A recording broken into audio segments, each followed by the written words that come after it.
श्री एकनारायण अर्यालज्यूलाई अतिथिको आसन ग्रहण गरिदिनुमा हार्दिक अनुरोध गर्दछु। त्यसैगरी राष्ट्रिय पुनर्निर्माण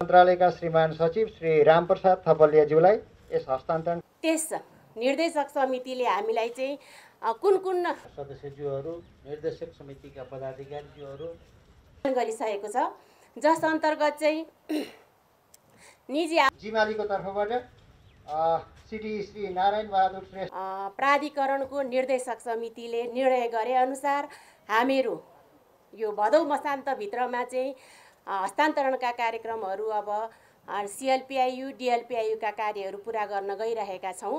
त्यसै गरेर त्यस निर्देशक समितिले हामीलाई चाहिँ कुन कुन संस्थाहरू चाहिँ कहाँ कहाँ जाने भनेर हामीलाई जिम्मेवारी पहिल्यै किटान गरिसकेको छ, जस अन्तर्गत चाहिँ निजी आवाससँग सम्बन्धित कामहरू, त्यसै गरी बस्ती विकासका कामहरू, अनि सहरी सरकारी भवन, त्यस्तै गरेर स्वास्थ्य भवन अनि एकीकृत बस्ती लगायतका कामहरूको हस्तान्तरण चाहिँ सहरी विकास मन्त्रालय वा अन्तर्गत गर्ने भनेर निर्णय भएको छ। त्यस्तै गरेर हाम्रा यी पुरातत्त्वसँग सम्बन्धित कुराहरू पुरातत्त्व विभाग अन्तर्गत रहने भनेर निर्णय भएको छ।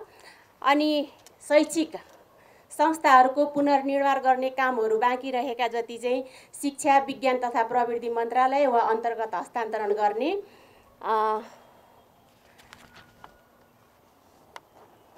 सडक तथा पुलहरूको कामहरू चाहिँ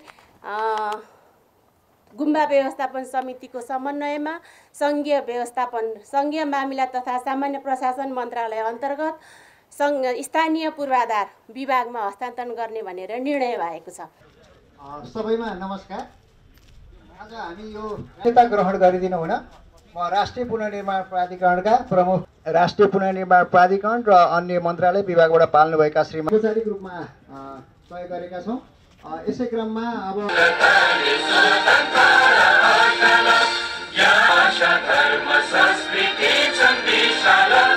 स्वागत मन्तव्य व्यक्त गरिदिनु हुन राष्ट्रिय पुनर्निर्माण प्राधिकरण सञ्चारकर्मी मित्रहरूले पनि सोध्ने गर्नुहुन्छ, अरू साथीहरूले पनि सोध्ने गर्नुहुन्छ। सम्पन्न भएनन् कि भन्ने खालको अवस्था त्यस्तो होइन। हाम्रा केही कामहरू चाहिँ अलिकति बाँकी भएका हुन्, केही गुम्बा केही पुरातात्विक सम्पदाहरू हात हाल्न बाँकी भएको, अन्यथा अरू कामले एउटा गति लिएको अवस्था छ।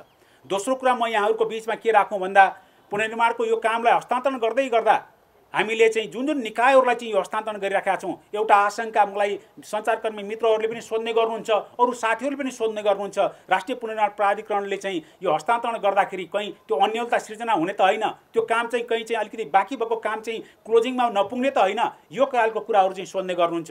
यहाँहरूलाई म अहिले पनि यहाँ प्रसङ्ग आइसक्यो यो कुरा बताउँ कि हामीले जतिखेर चाहिँ राष्ट्रिय पुनर्निर्माण प्राधिकरणको स्थापना गरेका थियौँ त्यतिखेर राष्ट्रिय पुनर्निर्माण प्राधिकरण अगाडि मेरो अगाडि दुईवटा बाटा थिए।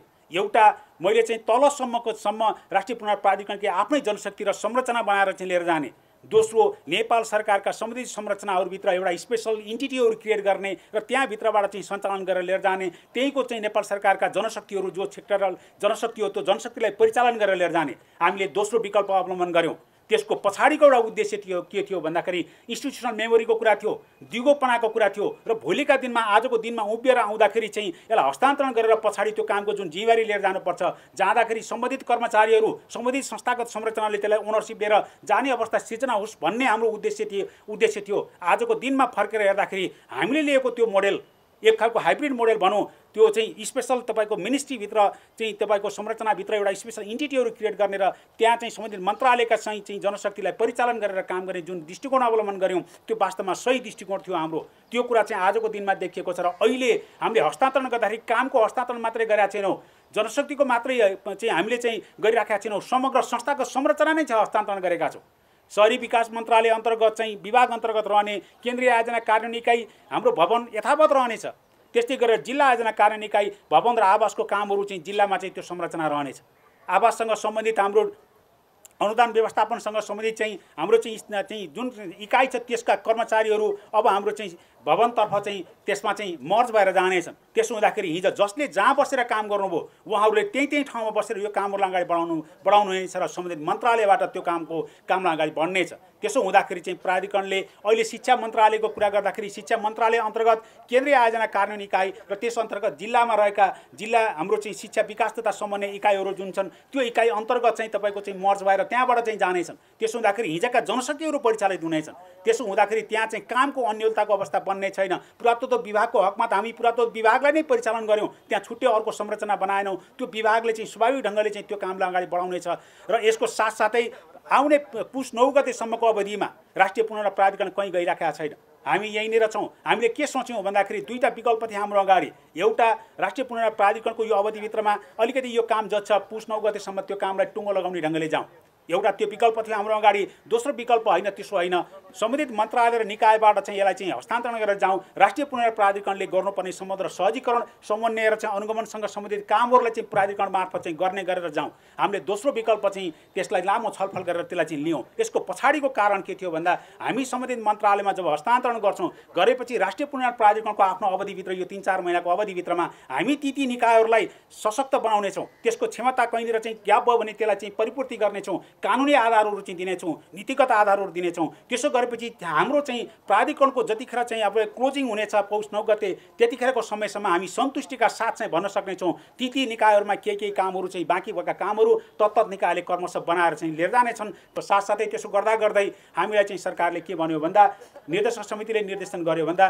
धरहरा सिंहदरबार यी लगायतका कामहरू जुन आइकोनिक केही कामहरू छन् यसलाई प्राधिकरणले आफ्नो अवधिभित्र यसलाई चाहिँ क्लोज गर्ने गरेर जाओस्। हामी त्यो ढङ्गले त्यसको जिम्मेवारी चाहिँ लिएका छौँ र यो बीचमा राष्ट्रिय पुनर्निर्माण प्राधिकरणले यसका आफ्ना लेखा परीक्षणको कामहरू गर्ने, यसका अरू क्लोजिङ गर्नुपर्ने जति पनि कुराहरू छन् त्यसलाई चाहिँ गर्ने र एउटा निट एउटा क्लिन एउटा संस्थाका रूपमा यसले चाहिँ क्लोज गर्ने खालको अवस्थामा हामी पुर्याउन चाहन्छौँ। त्यसो भयो भने यस्तै एउटा नमुनाका रूपमा हिजो विगतमा यो हाम्रो मुलुकमा चाहिँ एउटा चाहिँ महत्त्वपूर्ण चाहिँ एउटा चाहिँ नमुनाको एउटा इन्टिटीको रूपमा जसरी काम गर्यो क्लोजिङ गर्दाखेरि पनि हामी त्यही ढङ्गले एक्जिट हुन चाहन्छौँ। त्यसो भयो भने भोलिका दिनमा एउटा चाहिँ नमुना स्थापित हुनेछ र स्पेसल इन्टिटिजहरूलाई चाहिँ स्थापना गरेर काम गरेर त्यसलाई ह्यान्डओभर गर्दाखेरि चाहिँ त्यसले चाहिँ राम्रो चाहिँ तपाईँको स्मुथ लेभलको चाहिँ एक्जिट हुने खालको कुरालाई चाहिँ हामी चाहिँ स्थापित गर्न चाहन्छौँ। त्यो कुरामा चाहिँ हामी चाहिँ हुन्छौँ र त्यसको साथसाथै हामी जति पनि निकायहरू छौँ यहाँ हाम्रो प्राधिकरणको सचिवले भन्नुभयो, अरू मन्त्रालयका सचिवज्यूहरूले पनि अघि बताइसक्नुभयो कि हामीले चाहिँ यसको जनशक्ति कति चाहिन्छ त्यो जनशक्तिको खाका चाहिँ स्पष्ट गरिएको छ र चाहिँ प्राधिकरणको निर्देशक समितिले निर्णय गरेको छ। नेपाल सरकारले बेहोर्न पर्ने पैसा कति हो त्यो स्पष्ट गरिएको छ।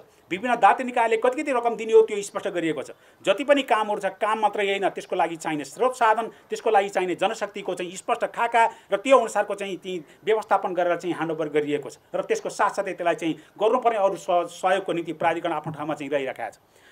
म चाहिँ यसमा मलाई चाहिँ लाग्छ हामी अत्यन्त विश्वस्त हुन सक्छौँ र यी निकाय 72 साल पुस 10 गते स्थापित यस सिएलपिआई अन्तर्गत हामीले कार्यक्रम सञ्चालन गर्दै आयौँ।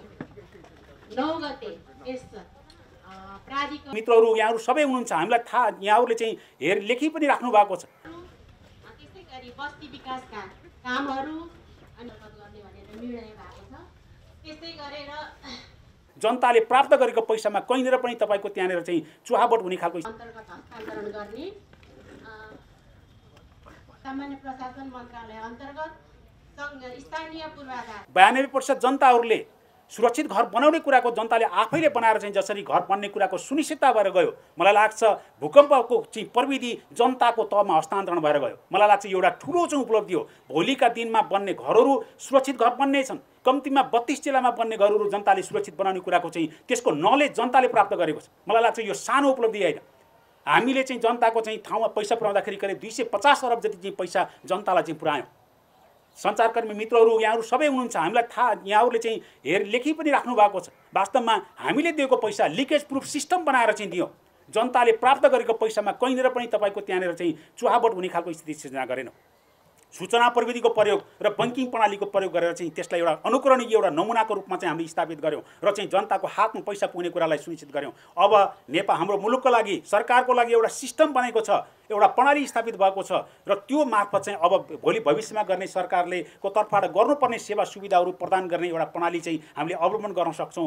अरू क्षेत्रहरूमा चाहिँ अरू समग्र कामहरूमा त्यो कुरा लागू गर्न सक्ने अवस्था सिर्जना भएको छ, जग चाहिँ खडा गरेको छ। त्यसमा टेकेर चाहिँ हामी अब चाहिँ अगाडि बढ्न सक्छौँ र चाहिँ त्यसको साथसाथै विकास र समृद्धिको निम्ति हाम्रा थुप्रै खालका चाहिँ चुनौतीहरूका बीचबाट हामीले चाहिँ प्राधिकरणको काम गऱ्यौँ। यही बेलामा चाहिँ तपाईँको चाहिँ नाकाबन्दी भयो, यही बेलामा चाहिँ तपाईँको चाहिँ सङ्घीय राज्य प्रणालीमा चाहिँ मुलुक चाहिँ एकात्मकबाट चाहिँ सङ्घीय राज्य प्रणालीमा गयो, जनशक्तिहरूको व्यवस्थापन त्यसरी गर्नुपर्ने स्थिति आयो, सीमित स्रोत र साधनको साथमा काम गर्न पर्यो, भौगोलिक जटिलताको यो अवस्था चाहिँ रह्यो। यी समग्र चाहिँ समस्याका बावजुद आइडियल सिचुएसन प्राधिकरणले कहिल्यै प्राप्त गरेन।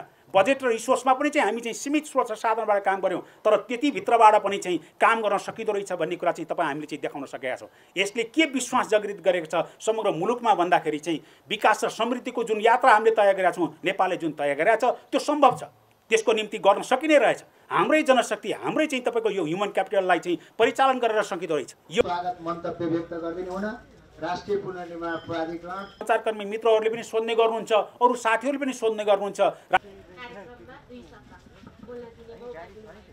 72 साल पुस 10 गते स्थापित यस सिएलपिआईयू अन्तर्गत हामीले कार्यक्रम सञ्चालन गर्दै आयौँ। 9 गते यस प्राधिकरण मित्रहरू यहाँहरू सबै हुनुहुन्छ, हामीलाई थाहा, यहाँहरूले चाहिँ लेखी पनि राख्नु भएको छ। त्यसै गरी बस्ती विकासका कामहरू जनताले प्राप्त गरेको पैसामा कहीँनिर पनि तपाईँको त्यहाँनिर चाहिँ चुहावट हुने खालको अन्तर्गत हस्तान्तरण गर्ने भनेर निर्णय भएको छ।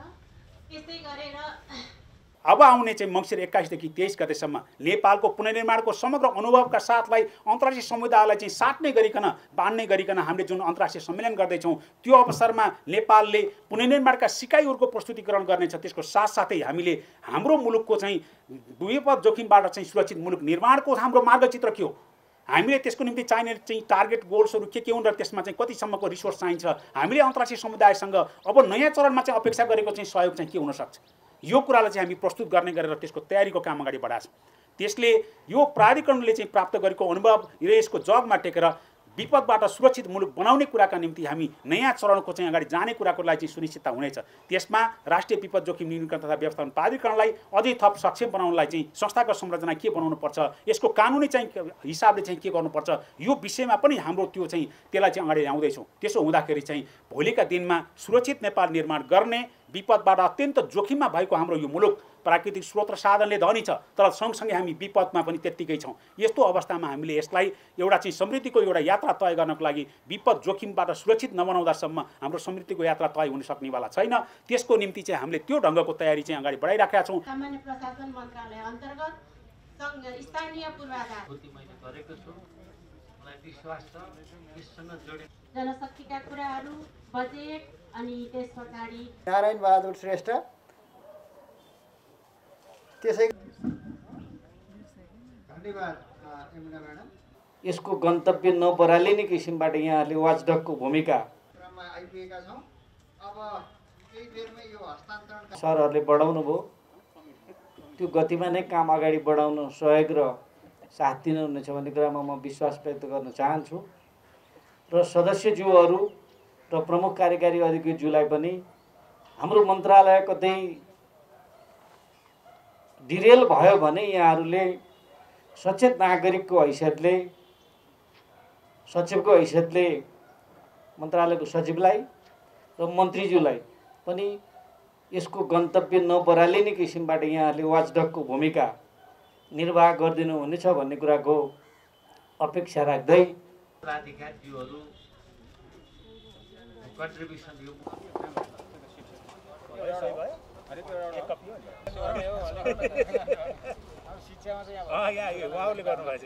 पुनर्निर्माण प्राधिकरणको ऐतिहासिक तथा महत्त्वपूर्ण कार्यक्रम हरेक नागरिकलाई हरेक खबरबाट हरेक पल सुसूचित गराउने हाम्रो अभियान जारी छ। हरेक पल टिभी एचडी सब्स्क्राइब गर्न नभुल्नुहोला। नमस्कार।